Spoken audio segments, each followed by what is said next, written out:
You don't even know that? Typical high school dropout. How have you been surviving all this time? Susanna, my sister-in-law, always made fun of my educational background. She seemed to think that education was the most important thing in life, ignoring the fact that there are many other important aspects. My name is Rosalind, and I'm a 28-year-old CEO of an IT company. I met my husband, Clifton, through work, and we eventually got married. We currently rent a condo and live together. We both have incomes, so whoever can do the housework does it. However, I rarely have days off and usually get home late, so Clifton ends up doing most of the housework. Despite his own busy schedule, he never complains and takes care of everything. He never gets mad at me for focusing on my job and always encourages me, saying, "I'm rooting for you." I felt blessed to be married to someone like Clifton. Life with Clifton was comfortable and peaceful. The only issue was Susanna, my sister-in-law. When I first met her after getting engaged to Clifton, I greeted her, "Nice to meet you, Susanna. I'm Rosalind. Looking forward to getting to know you." Her immediate response was, "What's your highest level of education?" I was taken aback. Was that really the first thing to ask? I was annoyed but didn't want to make a scene at our first meeting, so I answered honestly. I dropped out. Upon hearing this, Susanna burst into laughter. A dropout? Why would my brother marry someone so dumb? You should definitely reconsider. She said this right in front of me. Susanna, what are you saying? Education has nothing to do with marriage, Clifton quickly retorted. We are an elite family, you know. It's unacceptable for the eldest son's wife to be dumb. Maybe you should rethink this, bro, huh? It was true. Clifton's parents were well-educated and wealthy, and both he and Susanna had graduated from prestigious universities. Susanna, cut it out. Rosalind built her own company from scratch. Are you still going to talk about education? People who drop out are the ones who think they can start companies. Hey, watch your mouth. Your company will probably go under soon anyway. Enough is enough. Clifton was getting really angry on my behalf. I was so furious, but I didn't want to cause a sibling fight, so I stopped Clifton. It's okay, Clifton, I can handle it. I had faced similar criticisms when starting my company, so I was somewhat used to it. In fact, it fueled my determination to prove them wrong. I could tolerate Susanna's snide remarks once or twice, but it didn't stop there. Sister-in-law, I'm here to visit! Susanna often came over to our house to mock me for being a dropout, make snide comments, and even brag about herself. You're here again, Susanna? Is it a problem? No, not really. But Susanna looked around our home and said, "Do you even do housework, sister-in-law?" I do. We are dual income, so Clifton takes care of it often. My poor brother. Having a wife like you must be tough. What do you mean? You're dumb but still working, and because of that, you can't even do housework properly, right? If you're a dropout, you should just be a stay-at-home wife. At this point, I was getting really angry at Susanna's words. So, how is your company doing, sister-in-law? I wondered why I had to share such information with her, but I answered anyway. It's going pretty well, I think. Really? You must be running at a loss. That's not the case. I thought you'd go under sooner, but you are hanging in there. Thanks.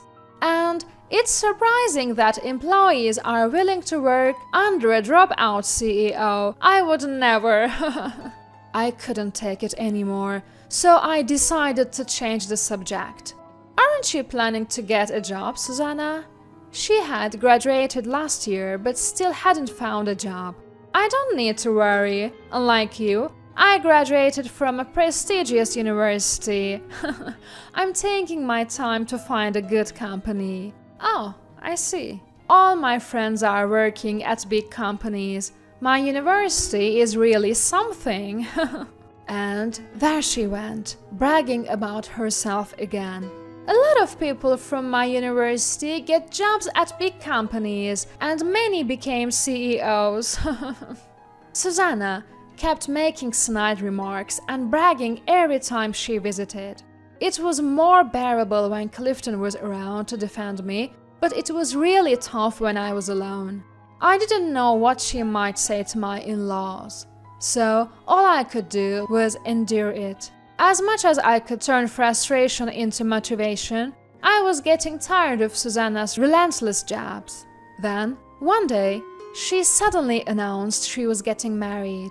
"Oh, you're getting married! Congratulations!" "Thank you. My fiancé is a Harvard graduate and very accomplished." "Oh, I see." I couldn't help but think she chose her partner based solely on education. What does he do for a living?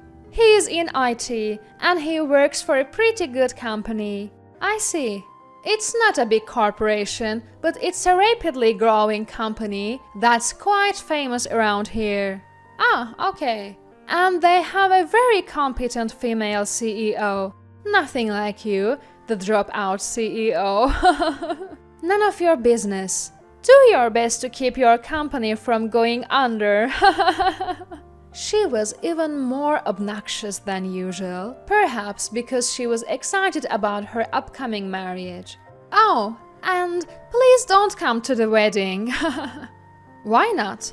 If his family finds out there's a dropout among us, the engagement might be called off. You wouldn't want that on your conscience, would you?" I was dumbfounded by her ridiculous statement.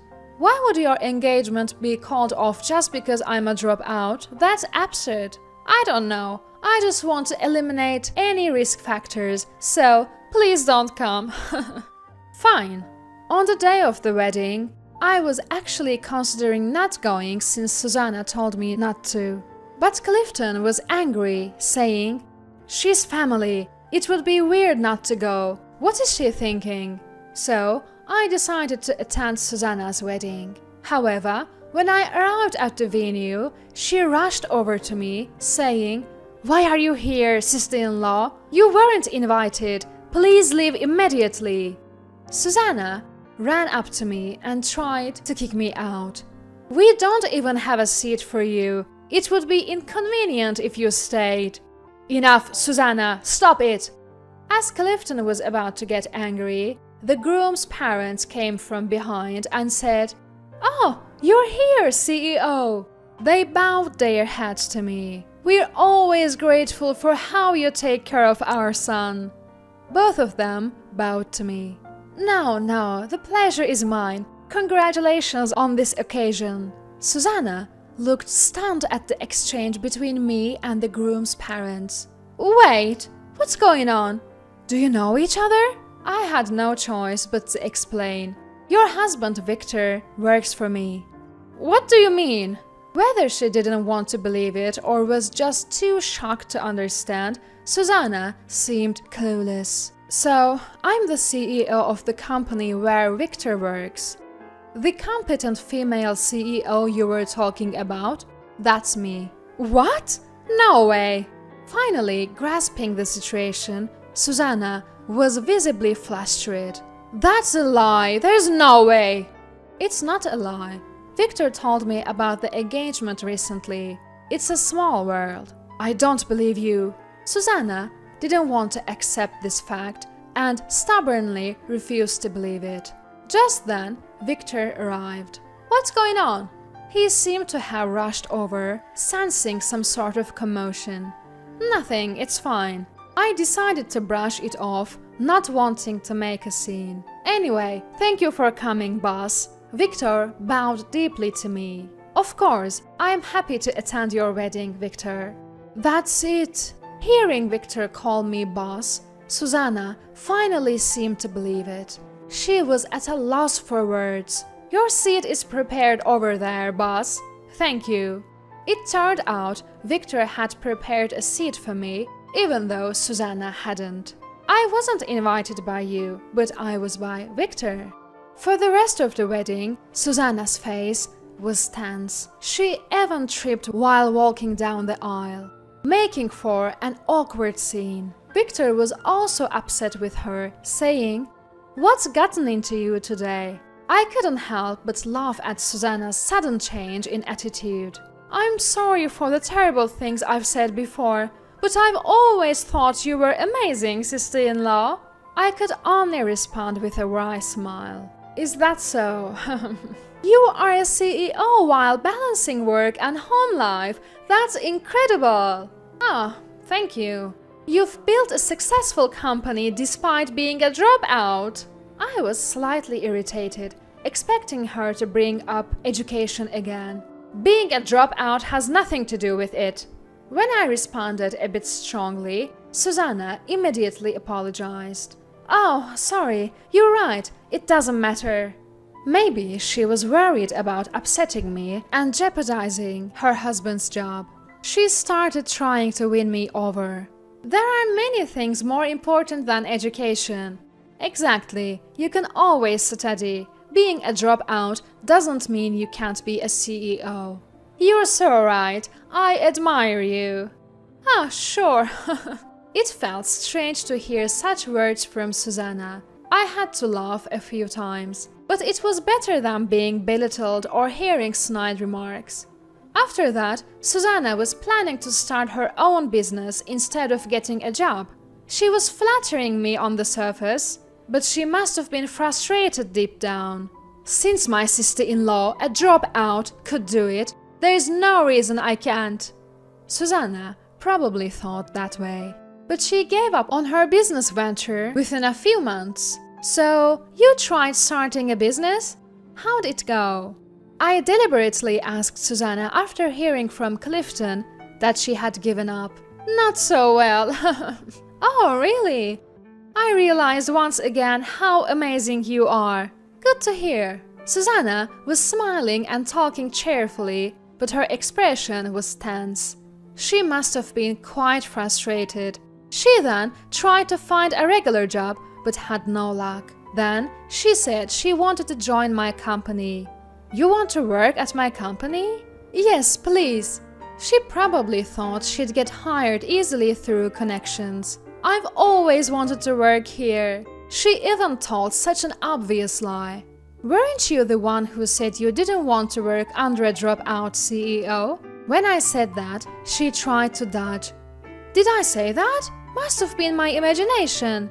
I wasn't going to forget that. At that point, I didn't want to work with her, but I decided to ask her some more questions. "So, what qualifications do you have, Susanna?" "Qualifications? We are an IT company, so having IT-related qualifications would help, but it's fine if you don't." Not really." "Did you not get any qualifications in college?" "I have some, but..." The qualifications she got in college were trivial and easily obtainable by anyone. "So, what can you contribute to the company?" Nothing, really." I could see why she was having a hard time finding a job despite graduating from a prestigious university. "What did you study in college? Or did you just play around for 4 years?" "I was an excellent student." Being good at school doesn't mean you are good at work. Companies don't need people like that. I was just giving my opinion as a CEO, but Susanna got angry. "Don't belittle me. I have a degree. I have confidence that I'm better than most people." That's called baseless confidence. We hire based on ability, not education. "Sorry, you're not a fit." "What? So we can't hire you?" "That's ridiculous! Why wouldn't you hire me?" She was furious, probably because she was rejected by a dropout like me. "It's fair. You've been rejected by every company you applied to, right?" "Well, that's... Victor is doing well. and we are paying him a decent salary. You could live on his income alone. Why not be a housewife? I can't believe this. Just give up on finding a job. After that, Susanna gave up on employment and became a housewife. Just like I suggested. But she couldn't cook or even do laundry. She had always relied on others and never did anything herself. It seems like Susanna couldn't even become a housewife. Even Victor was getting frustrated with her. Now, she's learning housework while getting scolded by Victor's mom every day. Who knows when she'll become a competent housewife? Her friends made snide comments. You graduated from college but couldn't find a job and had to become a housewife? How embarrassing! It must have been a huge blow to her pride. She became quite depressed and lost her energy. On the other hand, everything's going well for me. The company is growing, we are hiring more staff, and my workload had decreased. I've even managed to catch up on housework and cooking. The only stressor, Susanna, has quieted down, so I'm living fulfilling days.